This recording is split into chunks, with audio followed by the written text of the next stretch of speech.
This is the BigMe B6 ebook reader, and this compact device packs a heck of a lot of capability in a nice small form factor at a really compelling price. Let me tell you all about it and my experience using it for the past few weeks. So being one of BigMe's latest additions to their ebook lineup, the B6 here has a lot under the hood and makes this a really compelling offer if you're in the market for an ebook reader like a BigMe or say a Kindle, something to that effect. It has this lovely 6-inch screen, and on the inside has an 8-core processor, 64 gigabytes of storage, high-def speakers, and is running Android 14 for a complete experience, not just with ebooks, but also all of the apps that you know and love from the Android ecosystem.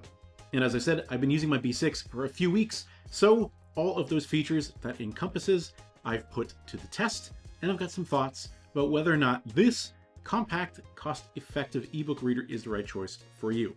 So first, let me tell you what comes in the box. Positioned right at the top of the box, you of course get the B6 ebook reader itself.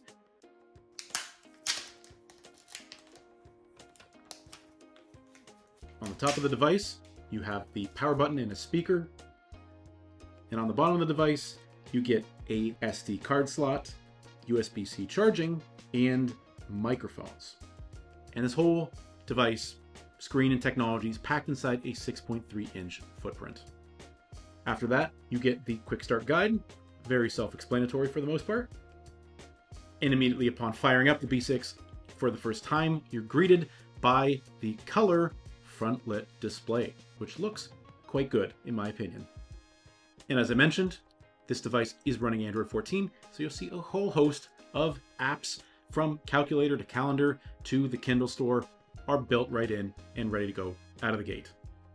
The B6 also has this lovely case available for it. This one here is in a black finish.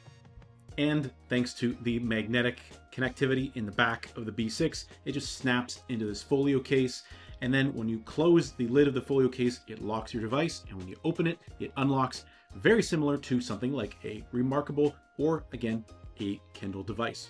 Very nice touch, and it adds a nice layer of protectiveness when you're carrying the B6 around on the go.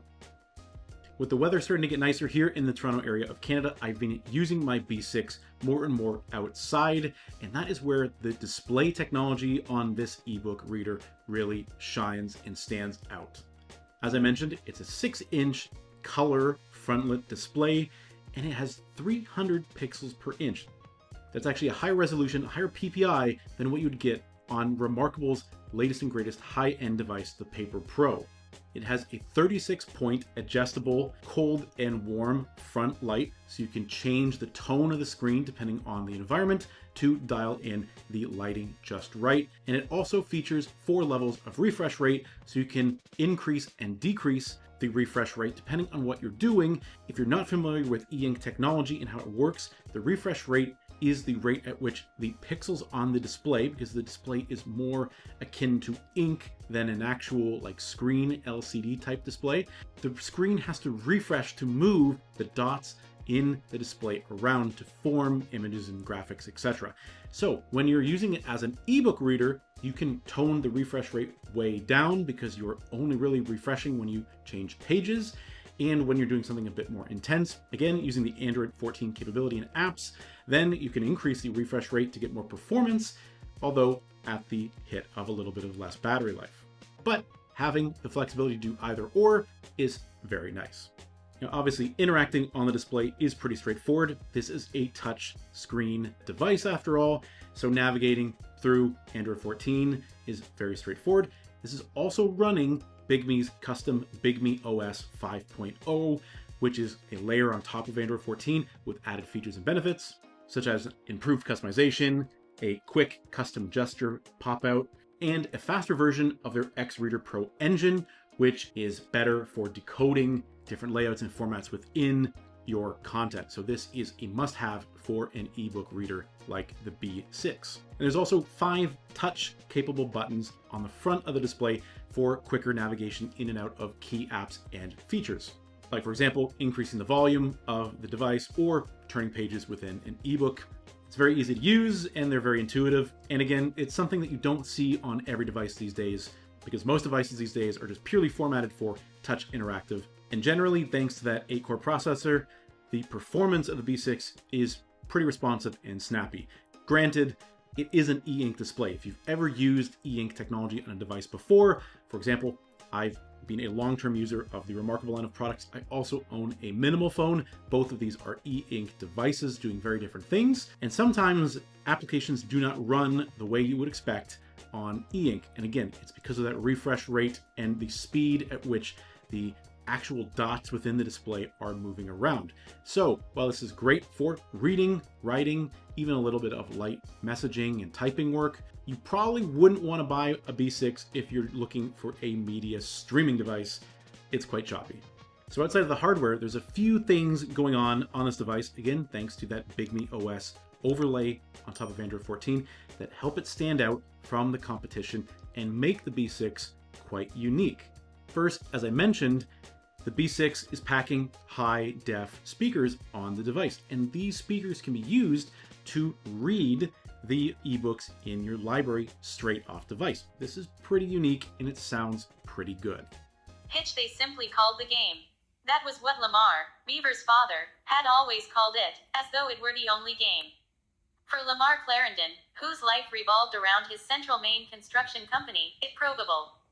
Why was the only game, the one most at home in logging camps? There's also multiple built-in LLMs, large language models, that the B6 uses for its AI functions, including a built-in translator which actually supports over 30 languages and runs totally on device. Can you show me the way to the train station?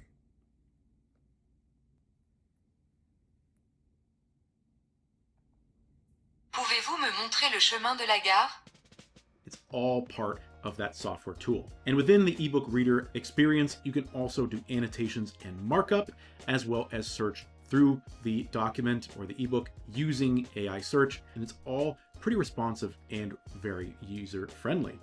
Generally speaking, using the BigMe B6 has been pretty positive, but like with anything, there are a couple of little things I noticed during my time using the device that may or may not deter you from wanting to buy one for yourself.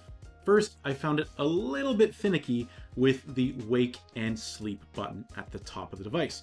If you're using it in the cover case, the magnetic folio case, this problem sort of goes away because it auto wakes itself. But I did find this top button just a little bit maybe sticky in some instances. Not a deal breaker, but something definitely worth pointing out, especially considering it's a brand new device.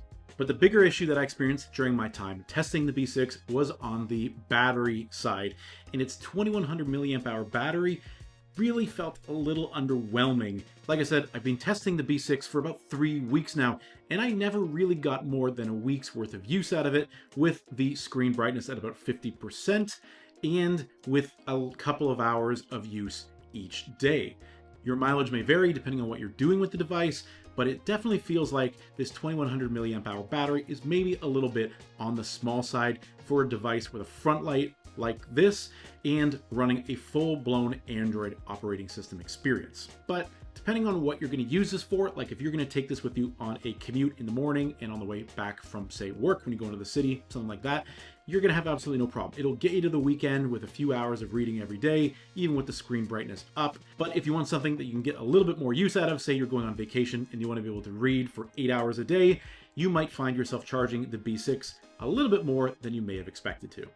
But all in all, my general experience with the B6 has been very positive. Everything from the responsiveness of the screen, to the refresh rates, to the front light capabilities and the tones that you can map it to the speakers and all of the AI, it's a very well-rounded product. It comes in 3 device colors and 5 different folio case cover options to get the device that looks and fits to your needs and tastes. It weighs almost nothing and is only 7 millimeters thick, smaller and lighter than a traditional book, and you can take all your books from Kindle, your EPUBs, everything you want on the go with you through this one device. And being priced at just $179 US as of the time of this recording, that includes your case price as well. It's worth noting the B6 is very well positioned in the ebook market, especially against the likes of Amazon and their Kindle lineup, which is significantly more expensive once you get into versions with color displays. But as always, what do you guys think about the BigMe B6 ebook reader? Do you love it? Do you hate it? Do you want one or do you have one? Looking forward to hearing your thoughts as always down in the comments below. And thank you to the team at BigMe for sending the B6 over for me to test out and review for you guys here on the channel. Thank you guys for watching, and we'll see you again soon in the next video.